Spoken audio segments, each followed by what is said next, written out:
Ya, tapi pilihan yang berhasil dihimpun oleh tim redaksi kami dan semoga bisa menjadi referensi untuk Anda. Dan nanti juga kita akan bahas di tengah penguatan harga CPO, di tengah penguatan dari beberapa sahamnya, momentum apa yang bisa dimanfaatkan. Dan selanjutnya kami akan mengajak Anda untuk menyimak informasi emiten pilihan yang berhasil dihimpun oleh tim redaksi kami. Kali ini dari Keras pemirsa, setelah menunggu cukup lama, akhirnya secara resmi ini Keras mendapatkan atau dana kekucuran dana pen 2,2 triliun rupiah di 30 Desember 2020 lalu, di mana dana ini merupakan tahap pertama, sementara sisanya nanti untuk 800 miliar rupiah akan didapatkan di Desember 2021 mendatang. Dan untuk apa kegunaan dari dana ini dan seberapa besar pengaruhnya terhadap Keras, mari kita simak tayangan berikut ini.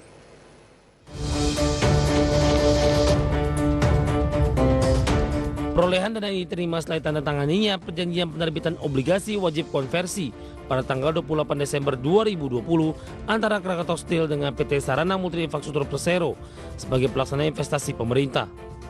Hal ini juga diatur dalam Peraturan Menteri Keuangan Nomor 118 Tahun 2020. Penerimaan dana OWK selanjutnya akan diterima Krakatau Steel pada Desember 2021 sebesar 800 miliar rupiah. Sehingga total dana OWK yang diterima Krakatau Steel sebesar 3 triliun rupiah. Dikutip dari siaran pers Selasa 5 Januari 2020, Direktur Utama PT Krakatau Steel Persero Tbk, Silmi Karim, mengatakan dana OWK ini ialah amanah dan kepercayaan yang harus dikawal dengan sebaik-baiknya. Dan Krakatau Steel berkomitmen untuk terus menerapkan prinsip tata kelola perusahaan yang baik, serta memenuhi seluruh ketentuan yang berlaku dalam penggunaan dana OWK tersebut. Dukungan investasi pemerintah melalui program PEN pada Krakatau Steel akan memberikan fleksibilitas dalam meningkatkan pasokan bahan baku pada industri hilir dan industri pengguna baja nasional. Hal ini juga membantu dalam membendung derasnya impor baja yang masuk ke Indonesia, di mana dengan dana OWK, Krakatau Steel dapat mengantisipasi peningkatan permintaan baja dalam negeri pasca membaiknya perekonomian nasional yang diperkirakan akan kembali normal pada kuartal 3 2021. Bagi sumber ADX Channel.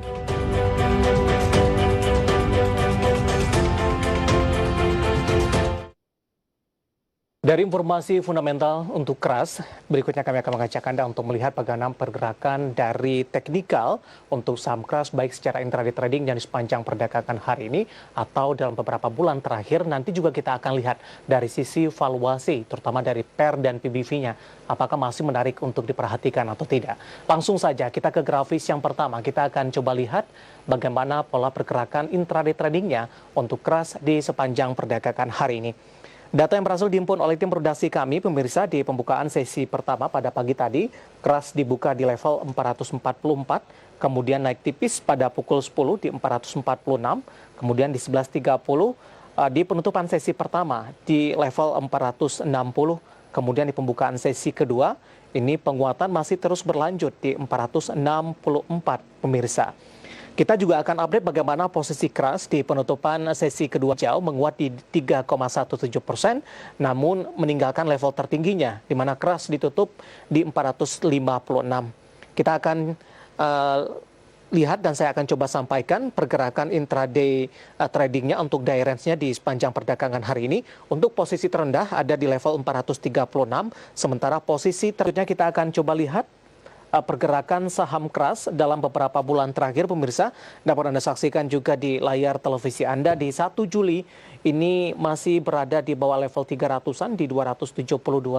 Di penguatan signifikan, Keras kembali mengalami koreksi di Oktober di 298, kemudian di November kembali bangkit di 360, bahkan di Desember dan juga awal Januari sudah menyentuh kembali ke level 400-an dari sisi penutupan secara bulanan ini.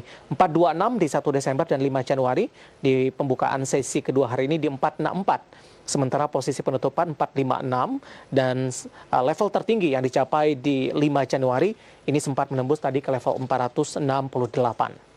Ya, kita akan coba lihat juga dari sisi valuasi. Kita beralih ke grafis selanjutnya, pemirsa, dari posisi PER, PBV, kemudian juga beberapa indikator lainnya.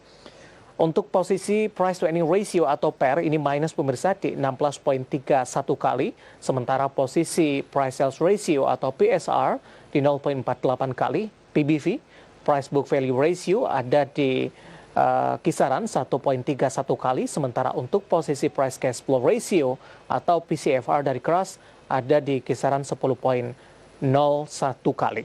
Ya, kombinasi secara fundamental, teknikal, dan juga dari sisi valuasi, semoga bisa menjadi referensi untuk Anda. Dan lagi-lagi keputusan investasi tetap ada di tangan Anda, para investor dan juga trader pasar modal Indonesia.